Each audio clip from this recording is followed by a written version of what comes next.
Hey, this is Ivory with MunchyGoddess.com, and today I'm going to show you how to make air fryer frozen chicken tenderloins. For the ingredients, you'll need some frozen chicken tenders, salt, pepper, garlic powder, smoked paprika, and olive oil. Start by preheating your air fryer to 350 degrees Fahrenheit and set the timer for 15 minutes. Next, to a small bowl, go ahead and mix the olive oil with the seasonings.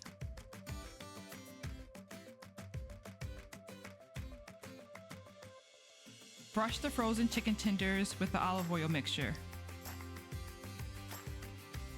And then add the chicken tenders to the air fryer and air fry for 15 minutes until the internal temperature is 165 degrees Fahrenheit.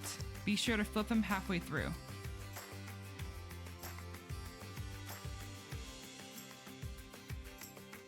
Thanks for watching.